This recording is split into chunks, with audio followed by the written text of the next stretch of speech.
बिस्मिल्लाहिर्रहमानिर्रहीम। अस्सलाम वालेकुम। My name is Arshia, chemistry teacher from Real School and college.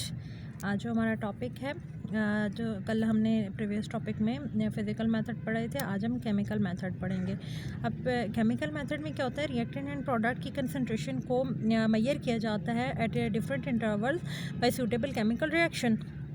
For example हमारे पास एक एसिड है और एक हमारे पास अल्कोहल है। एसिटिक एसिड जब अल्कोहल के साथ रिएक्ट करता है तो इथाइल एसीटेट बना देता है और साथ में वाटर बनाता है। स्टार्ट में देखिए कंसंट्रेशन सिर्फ रिएक्टेंट की होती है, प्रोडक्ट की कंसंट्रेशन ज़ीरो होती है। लेकिन जैसे जैसे टाइम पास होता है at different interval of time pass होने के बाद रिएक्टेंट की कंसंट्रेशन कम होना शुरू हो जाती है और प्रोडक्ट की इंक्रीज़ होना शुरू हो जाती है। एक ऐसा टाइम आता है जब जितनी रिएक्टेंट की कंसंट्रेशन होती है उतनी ही प्रोडक्ट की, जितने रिएक्टेंट मिलकर प्रोडक्ट बना रहे होते हैं उतने ही प्रोडक्ट अगेन मिलकर रिएक्टेंट बना रहे होते हैं।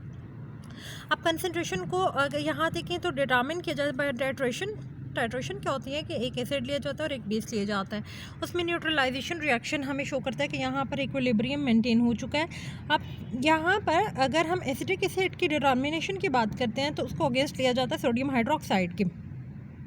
अब कंसंट्रेशन ऑफ एसिडिक एसिड क्या होगी, डिक्रीज़ होती जाएगी जैसे जैसे इक्विलिब्रियम मेंटेन होता जाएगा, अटेन होता जाएगा।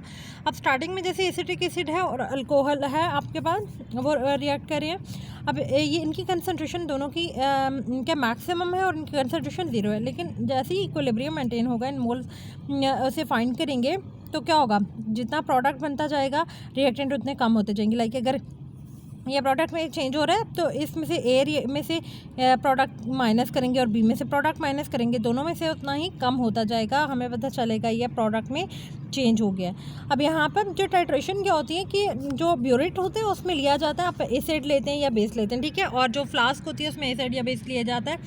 अब एक को ड्रॉप वाइज इसमें ऐड किया जाता है और साथ में कोई इंडिकेटर ऐड किया जाता है। इंडिकेटर इंडिकेट करता है कि यहाँ पर इक्विलिब्रियम मेंटेन हो गया।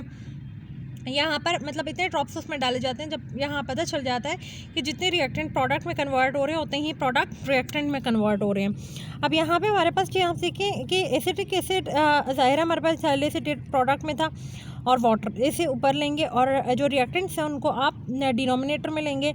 अब केसी जो प्रोडक्ट है वो एक्स है और जो रिएक्टेंट्स हैं वो यहाँ पे एस्ट्रिक एसिड और इथेनॉल है, तो इन दोनों को A minus X and B minus X, तो एक्स इंटू एक्स क्या हो जाएगा एक्स स्क्वायर और A minus B into A B minus X. अब यहाँ पे आप देखें कि हमारे पास एक एग्जांपल है 7.7 जो कि हमारी बुक में गिवन है। अब यहाँ पे देखिए हमारे पास जो एग्जांपल है 160 gram of acetic acid, means acetic acid की कंसंट्रेशन इनिशियल क्या है 60 ग्राम और 46 ग्राम किसकी इथाइल अल्कोहल की।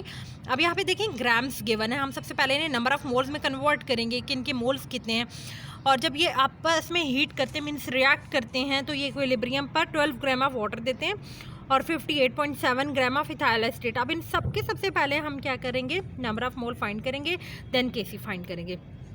अब यहाँ पे हम देखें सबसे पहले यहाँ पे एस्ट्रिक एसिड के नंबर ऑफ मोल्स फाइंड किए, मैथ इन ग्राम और मोलर मैथ से 1 मोल आ गया। इसी तरह एथेनॉल के फाइंड करेंगे तो मैथ इन ग्राम और मोलर मैथ 1 मोल आ जाएगा। इसी तरह अब इक्विलिब्रियम पर हम लोग इथाइल एसीटेट की जब फाइंड करेंगे तो मैथ इन ग्राम और मोलर मैथ 0.66 और यहाँ पर अब देखिए हमारे पास इसका मतलब है कि 0.66 प्रोडक्ट है एक्स है, तो ये 1 माइनस 0.66 1 माइनस 0.66 एंड ये तो हमारे पास ज़ाहिर प्रोडक्ट 0.66, क्योंकि जितना हमारे पास ये बन रहा है उतना ही ये भी बन रहा है।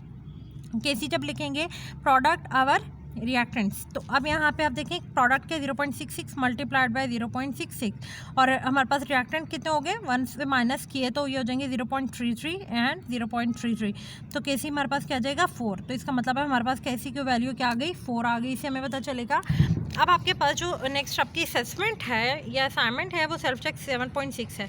अब यहाँ आपको बता देती हूँ, ये देखें फ्रुक्टोज ग्लूकोज में कन्वर्ट हो रहा है, तो आप कहते हैं कि ये जब कन्वर्ट होता है तो 0.25 मोल फ्रुक्टोज की सोल्यूशन के रूम टेम्परेचर होते हैं, मींस जो फ्रुक्टोज है रिएक्टेंट है तो 0.25 है। इक्विलिब्रियम जो कंसंट्रेशन है डिक्रीज़ हो जाती है, ठीक है, इक्विलिब्रियम पर इसकी कंसंट्रेशन डिक्रीज़ हो जाती है 0.38 रह जाती है, तो इसका केसी फाइंड करेंगे। सेम इसी तरह आप आपके पास जो प्रोडक्ट आया है उसका जो रिएक्टेंट वैसे प्रोडक्ट माइनस करेंगे, जो आ जाएगा फिर आप उनका केसी लेंगे प्रोडक्ट और रिएक्टेंट, तो आपके पास उसकी कंसनट्रेशन आ जाएगी। इसी तरह आप नेक्स्ट ले रहे हैं, यहाँ पर ये देखें, यहाँ पे कार्बन डाइऑक्साइड है और NO नाइट्रिक ऑक्साइड जब आपस में मिल रहे हैं तो ये क्या बना रहे हैं, carbon monoxide and nitrogen dioxide बना रहे हैं। तो अब यहाँ पर क्या है 3.88 मोल्स ऑफ NO 0.388 है और इसके कार्बन डाइऑक्साइड के जो हमारे पास हैं वो कितने हैं 0.88। अब इनको जब लिया है इक्विलिब्रियम पर 0.11 मोल ये आ गए, आपके पास प्रोडक्ट आ गए। तो आप कैसे फाइंड करोगे, calculate the KC for this reaction. अब उसमें आप वही करोगे A माइनस ये 0.11 B माइनस, मतलब B आपके पास होगा 0.11, फिर आप उसका केसी प्रोडक्ट और रिएक्टेंट लेंगे और आपके पास केसी आ जाएगा। ओके क्लास, ये आप लोगों की असाइनमेंट है, आपने करके आना है। तो बाकी ये है कि आप लोगों ने को जो समझना है देन डिस्कस करेंगे जब आप आएंगे। ओके, थैंक यू, अल्लाह हाफिज़।